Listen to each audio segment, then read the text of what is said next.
आमतौर पे क्या होता है, रिलेशनशिप्स बिगड़ना कब स्टार्ट होते हैं? जब हम एक दूसरे की बात को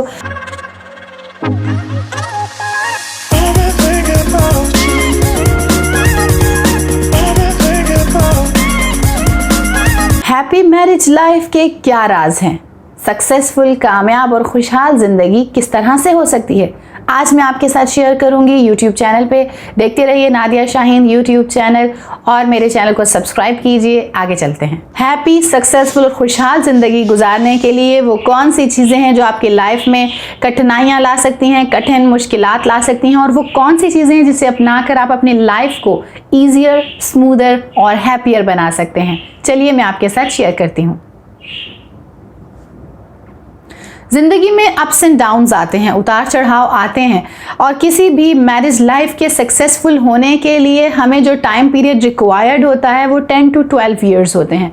क्योंकि शादी होते ही सबसे पहले जो है वो कुछ अरसा तो हम लोग एक दूसरे को समझ ही नहीं पाते। सबसे इम्पॉर्टेंट यहाँ पे है एक दूसरे को समझना, एक दूसरे की बात को केयर करना, एक दूसरे की बात को सुनने के लिए अपने आप को तैयार करना, अपना आई कांटेक्ट अपने पार्टनर के साथ बनाना। तो आपको मैं आज जो टिप बताने जा रही हूँ उसमें सबसे इम्पॉर्टेंट टिप जो मेरा स्टार्टिंग टिप होगा वो है कि अपने पार्टनर की बात को समझिए और कोशिश कीजिए कि उसके साथ आई कांटेक्ट बना रहे।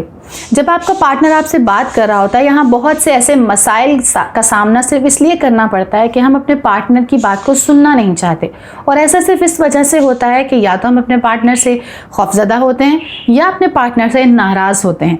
अगर ये दोनों ही सिचुएशंस हैं तो आपको इन दोनों सिचुएशंस पे ओवरकम करना होगा। अपने पार्टनर को टाइम देना होगा, उसकी बात को सुनना होगा और पॉजिटिव रिस्पॉन्स करना होगा। क्योंकि ये जो हमारे बीच में, जो पार्टनर्स के बीच में या जो शादीशुदा ज़िंदगी में जो एक नेचुरल फ्रस्ट्रेशन का जो इन्वायरमेंट क्रिएट हो चुका है, इसको सिर्फ और सिर्फ मोहब्बत, प्यार और बाउंडिंग ही ख़त्म कर सकती है।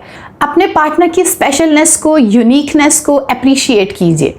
आप ये मान लीजिए कि आपके पार्टनर में वो कौन कौन सी स्पेशलनेस है जिसकी वजह से वो आपका पार्टनर है, तभी तो वो यूनिक है। हम बहुत सी चीज़ें किसी और के साथ शेयर नहीं कर सकते जो सिर्फ हम अपने पार्टनर के साथ शेयर करते हैं, अपने हस्बैंड के साथ या अपनी वाइफ के साथ। यही उसकी स्पेशलनेस है, तभी तो वो इतने स्पेशल रिलेशन में होता है। तो अगर आप लोग अपने पार्टनर्स की स्पेशलनेस को, उसकी यूनिकनेस को उसके यूनिक तरीके से उसके सामने लाएंगे तो आपका रिलेशन बहुत स्ट्रॉन्ग एंड प्योर हो जाएगा। अपने पार्टनर की सभी अचीवमेंट्स में उसको मोटिवेट कीजिए, उसका साथ दीजिए, क्योंकि मोटिवेशंस जो हैं वो बहुत इंपॉर्टेंट होते हैं। यहाँ मैं आपको एक वाक़या सुनाती चलूँ कि बादशाह अकबर के दरबार में एक आदमी आया और उसने कंप्लेन की कि हमारे साथ एक मज़दूर काम करता है लेकिन उसकी इस्तेदादी ताकत हम सबसे ज़्यादा है। बादशाह ने जब तहकीक की तो पता चला कि उसकी बीवी दोपहर में उसके लिए खाना लेकर आती है और उसे मोटिवेट करती है। ये मोटिवेशनल वर्ड्स जो वो उसके साथ बोलती है, उससे उसको बहुत ज़्यादा पावर मिलती है, स्ट्रेंथ मिलती थी। तो बादशाह को जब तहकीक के बाद ये पता चला तो बादशाह ने सोचा कि क्यों ना उसकी बीवी के जहन में उसके खिलाफ शक का बीज बोया जाए, जैसे हज़रत आदम और हवा के बीच में शक का बीज बोया था शैतान ने।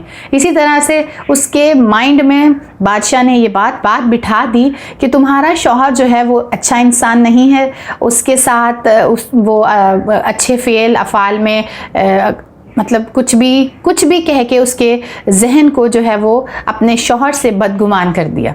और फिर क्या हुआ, एक दिन वही आदमी जो कंप्लेन लेकर बादशाह के पास आया था, उसने आकर बादशाह को ये बोला कि वो स्लिम एंड स्मार्ट आदमी जिसकी इस्तेदाद के बारे में मैंने आपसे बात की थी, अब काम करने के लिए रजामंद नहीं है, क्योंकि उसकी बीवी के दिल में शक आ चुका है और वो जो उसके लिए मोटिवेशनल वर्ड्स डेली बोला करती थी कि तुम हमारी स्ट्रेंथ हो, तुम हमारी पावर हो, तुम्हारी वजह से ही हम जो हैं वो लाइफ में इतने बेटर हैं या लाइफ की ये सारी खुशियां हम अवेल कर सकते हैं, आज वो उसके साथ नहीं है, लिहाजा वो काम नहीं करना चाहती। यहाँ पे मैं आपको ये कहना चाहती हूँ कि अपने पार्टनर को मोटिवेट कीजिए। ये बहुत अच्छा वाक़या मेरे जहन में ऐसे ही आ गया जो मैंने सोचा कि आपके साथ शेयर करती रहूँ। मोटिवेट कीजिए। अगर आपकी वाइफ सुबह से लेकर शाम तक बच्चे को संभालती है तो शाम में थोड़ा सा उसको अप्रिशिएट कर दीजिए। अगर उसने सारा दिन बर्थडे सेलिब्रेशंस की सारी तैयारियाँ की हैं तो शाम में उसे अप्रिशिएट कर दीजिए, मोटिवेट कर दीजिए। यही वो चीज़ें हैं जो उसके लाइफ को अच्छा, खुशहाल और पॉजिटिव बना सकती हैं, और यही चीज़ें हैं जो आपके हस्बैंड की लाइफ को आपके लिए और ज़्यादा मेहनत पे उकसा सकती हैं। तो मोटिवेट कीजिए अपने पार्टनर्स को ताकि आप भी खुश रहें और वो भी खुश रह सकें। Take care of yourself. अगर आप अपना ख्याल नहीं रखेंगे तो दूसरा कौन रखेगा? इस फॉर्मूला को अपनी लाइफ में एंटर कर लीजिए, क्योंकि हमारे पार्टनर्स को हमेशा हमसे फ्रेशनेस, हमसे खुशी और पॉजिटिवनेस का जो पावर मिलती है वो तभी मिल सकती है जब हम फिज़िकली हेल्दी हों, मेंटली हेल्दी हों, साइकोलॉजिकली रिलैक्स हों। अपने अंदर स्ट्रेस का बिल्कुल भी कोई भी इनर पाउट नहीं आना चाहिए। अपने पार्टनर को खुश रखिए और उसके लिए सजने संवरिए, उसके लिए तैयार होइए, उसके लिए खुशबू लगाइए, ताकि उसको भी लाइफ की वो सारी खुशियाँ आपको देखने से मिल सकें जो वो आपसे एक्सपेक्ट करता है। और अगर हस्बैंड मेरी बात सुन रहे हैं तो उनके लिए भी यही है कि take care of your mental health, take care of your physical health. Jogging कीजिए, एक्सरसाइज कीजिए, क्योंकि इससे जो हमारा ब्लड सर्कुलेशन है वो उन हमारे बॉडी के उन पार्ट्स तक ब्लड को पहुंचाता है जहां अमूमन ब्लड की सर्कुलेशन नहीं हो पाती। तो एक अच्छी लाइफ गुजारने के लिए, मैरिज लाइफ गुजारने के लिए एक्सरसाइज बहुत इंपॉर्टेंट है। Marriage is not a ground of unhealthy competitors. हम में से बहुत से लोग ऐसे हैं जो अपने पार्टनर्स के साथ ज़रा सी बात पे कंपटीशंस करने लगते हैं, उनके बीच में आपसी झगड़े स्टार्ट हो जाते हैं। उसका सारा का सारा जो क्रेडिट है वो मैं ये कहना चाहूँगी कि या तो उन लोगों के अंदर कॉन्फिडेंस की कमी होती है, या फिर वो ये नहीं चाहते कि हमारे मुकाबले में हमारा पार्टनर खड़ा हो जाए। तो यहाँ मैं आप लोगों की तवज्जो दिलाना चाहूँगी कि एक दूसरे को दरगुजर कीजिए, बर्दाश्त कीजिए, सब्र कीजिए। कंपटीटर्स की तरह किसी भी बात को लेकर अना का मसला नहीं बना लेना चाहिए, बल्कि एक दूसरे की जो भी पॉजिटिव चीज़ें हैं उनको अप्रिशिएट करने की ज़रूरत है, और जहाँ किसी को माफ़ करने की ज़रूरत है वहाँ दरगुजर कर दीजिए। छोटी छोटी बातों पे अपने अना का मसला बिल्कुल ना बनाइए। Practice openness. शेयरिंग कीजिए, अपनी थॉट्स की शेयरिंग कीजिए, अपनी चीज़ों को शेयरिंग कीजिए, कम्युनिकेट कीजिए अपने पार्टनर्स के साथ। कम्युनिकेशंस की वजह से हमारे बहुत से प्रॉब्लम्स, हमारे बहुत से स्ट्रेस जो हैं वो ख़त्म हो जाते हैं, और पार्टनर्स के साथ कम्युनिकेशंस को बढ़ाना बहुत ज़रूरी होता है।